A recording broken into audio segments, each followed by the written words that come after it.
अबरा काबा से नफरत क्यों करता था? आखिरकार ऐसी कौन सी वजह थी कि अबरा को काबा से नफरत करनी पड़ी? और 60,000 की फौज लेकर अबरा मक्का की तरफ क्यों गया था? अब्दुल मुतलिब ने अबरा को क्या कहा था? और अबाबिल परिंदों ने अबरा की फौज के साथ क्या किया? हबशा के बादशाह को किसने कत्ल किया? यहूदियों की सल्तनत के साथ खून की होली किसने खेली? और यहूदियों को शिकस्त किसकी तरफ से मिली? आइए आज इस वीडियो में जानते हैं।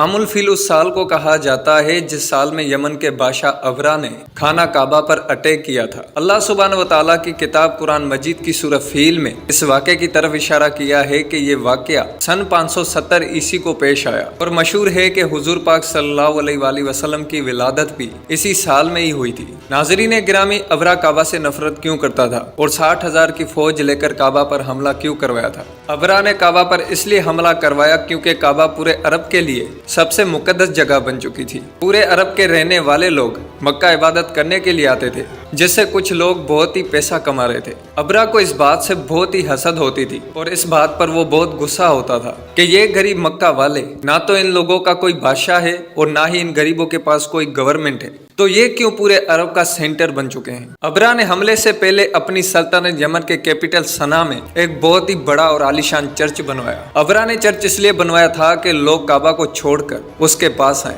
लेकिन अबरा अपने मिशन में कामयाब नहीं हो सका। वो इस प्रोजेक्ट में फेल हो गया। अब इसके बाद अबरा के पास सिर्फ और सिर्फ एक ही ऑप्शन बचा था, कैसे भी करके और किसी भी तरह बस काबा को गिराया जाए। अबरा का जन्म किसी रईस या बादशाह के घर में नहीं हुआ था, बल्कि ये रोमन एम्पायर के एक छोटे से शहर और छोटे से बिजनेसमैन का गुलाम था। असल में दर हकीकत ये है कि यमन और हबशा की लड़ाई बहुत ही अरसे से चल रही थी। यमन में सारे यहूदी रहते थे और हबशा के पूरे एरिया में ईसाई रहते थे। अब इन दोनों में एक बहुत ही बड़ी फाइट हुई। सबसे पहला अटैक यहूदियों ने किया ईसाइयों पर, जिसके नतीजे में ईसाइयों के काफी इलाकों पर तबाही मचा दी गई, जिसकी वजह से सुपर पावर रोमन एम्पायर को बहुत ही गुस्सा आया। उस वक्त ईसाई सुपर पावर थे, तो रोमन एम्पायर ने हबशा में अपने ईसाई भाइयों की मदद करके यमन में पूरे यहूदियों की हुकूमत हमेशा हमेशा के लिए खत्म कर दी। और इस काम को अंजाम देने के लिए उन्होंने अपने ही एक छोटे से शहर में रहने वाले गुलाम को भेजा, जिसका नाम अबरा था। अबरा पूरे 1 लाख का लश्कर लेकर यहूदियों पर टूट पड़ा। यहूदियों को शिकस्त देने के बाद अबरा बहुत ही ताकतवर और स्ट्रॉन्ग हो गया था। अबरा ने अपने ही मुल्क हबश से यमन को हमेशा हमेशा के लिए अलग थलग कर दिया। हबशा के बादशाह को इस पर बहुत गुस्सा आया और उसने एक बहुत ही बड़ी फौज भेजी, लेकिन ये फौज यमन की तरफ नहीं, खुद अपने ही बंदे अबरा की तरफ भेजी गई। फौज के लोगों ने अपने ही जनरल को मारकर अपने आप को अबरा के सामने पेश कर दिया और पूरे हबश की फौज अबरा के साथ शामिल हो गई। इसके बाद अबरा पूरे अरब का ताकतवर और शक्तिशाली बादशाह बन गया और पूरे अरब में उसका असर फैलता गया, सिवाय एक चीज के। हर साल पूरे अरब के लोग हजारों की तादाद में मक्का की तरफ तवाफ के लिए जाया करते थे। तो इस पर अबरा ने सोचा, इसमें कौन सी बड़ी बात है, हम भी इससे बड़ा और एक आलीशान बना देते हैं। तो उसने अपने एक छोटे कैपिटल में एक बहुत बड़ा और खूबसूरत चर्च बनवाया। अबरा ने उस चर्च को दुनिया के कीमती जवाहिरात और हीरो से भर दिया था। यह बिल्डिंग पूरे अरब में खूबसूरत और आलीशान बिल्डिंग थी और अरबियों ने इससे पहले कोई और नई चीज नहीं देखी थी, लेकिन कोई भी उस चर्च की तरफ नहीं गया। सारे अरब के रहने वाले लोग काबा की तरफ ही जाया करते थे। इतना पैसा लगाने के बाद जब अबरा अपने मिशन में फेल हुआ, तो उसने पूरे 60,000 लोगों की एक बहुत ही बड़ी फौज इकट्ठा की और फिर काबा पर हमला करा दिया। नाज़रीन गिरामी, शुरू से लेकर अभी तक जितनी भी हमने कहानी आपको बताई है, वो सिर्फ हिस्ट्री में ही नहीं बल्कि इस्लाम के तारीखी किताबों में भी मौजूद है। और इस कहानी का जिक्र हमें कुरान पाक और हदीसों की रोशनी में कहीं ना कहीं जरूर मिलता है। किताबों की रोशनी से पता चलता है कि अबरा एक बहुत बड़ा बादशाह था, लेकिन उसके मक्का की तरफ जाने का दूर दूर तक किताबों की रोशनी में जिक्र नहीं मिलता। लेकिन दुनिया के होशियार और माहिरीन ने इस बात का अंदाजा लगाया है कि अबरा ने एक जगह हमला किया था, जिस हमले में उसने पूरी तरह नाकामी और शिकस्त पाई थी। तो अब बड़े बड़े मुफस्सिरीन और मौरखीन भी इसको मक्का पर इसी हमले को करार दे रहे हैं, जिसमें अबरा अपने लश्कर के साथ कुछ हाथियों को भी ले गया था। अरबियों को इस बात का पूरा अंदाजा था कि वो इसका मुकाबला नहीं कर सकते। कुछ इलाकों के लोगों ने अबरा से जंग करने की कोशिश की, लेकिन अबरा ने उन्हें साफ साफ कहा कि मैं कोई खून खराबा नहीं करना चाहता, मुझे सिर्फ काबा गिराना है, ताकि सब अरब के लोग काबा को छोड़कर उसके चर्च की तरफ उसके पास आएं।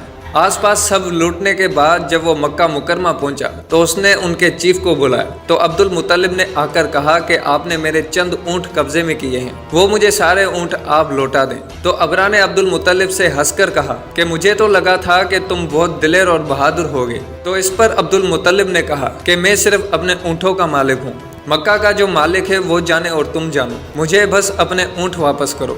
اور اتنا میں بتا دوں کہ آج تک کوئی بھی اس گھر کو کوئی نقصان نہیں پہنچا پایا، جس نے بھی اس کو نقصان پہنچانے کی سوچی وہ زندہ ہی نہیں رہا۔ عبد المطلب کی یہ بات سن کر ابرا کو بہت ہنسی آئی اور اگلے ہی دن اس نے کعبہ پر اٹیک کرنے کا حکم جاری کر دیا، لیکن اس کا ہاتھی رک گیا اور بہت کوششوں کے بعد بھی وہ نہیں ہلا۔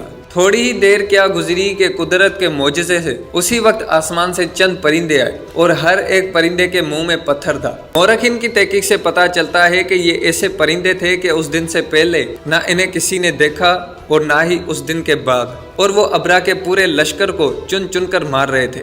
مورخین کی تحقیق سے یہ بات ثابت ہوتی ہے کہ وہ جو پرندے ابرا کی فوج کو پتھر مارتے تھے ان سے اس پوری فوج کے جسموں میں خارش پیدا ہونے لگی، جس کی وجہ سے اس کی فوج کے لوگ دھیرے دھیرے مرتے جا رہے تھے۔ موت کے خوف کا ایسا عالم ان پر طاری ہو گیا کہ ان میں سے جو بھی ایک دوسرے کی حالت دیکھتا تو وہ خود کو خود ہی مار دیتا۔ ابرا کی پوری فوج زمین کے تلے بسم ہو گئی اور مکہ کے قریش کی یہ جیت پورے عرب میں پھیلنے لگی اور دنیا کے پورے اعتراف میں اس کا چرچا ہونے لگا اور قریش عرب کے نئے بادشاہ کے طور پر سامنے آئے۔ اس واقعے کے بعد مکہ طواف کرنے کے لیے اور بھی زیادہ لوگ آنے جانے لگے اور لاکھوں کی تعداد میں مکہ کے چاروں طرف لوگ طواف کرنے لگے اور مکہ میں پکاس کا عظیم و شان میلہ بھی سجنے لگا۔ مکہ والوں کی کمائی ڈبل ٹرپل آسمان کی بلندیوں سے باتیں کرنے لگی۔ لیکن اسی سال اچانک ایک دن ایران کے سب سے بڑے ٹیمپل میں جو آگ سالوں سے اپنی مستی میں جل رہی تھی وہ اس دن بجھ گئی اور اس دن مکہ میں ایک یتیم بچہ پیدا ہوا جس کا نام تھا Mohammed.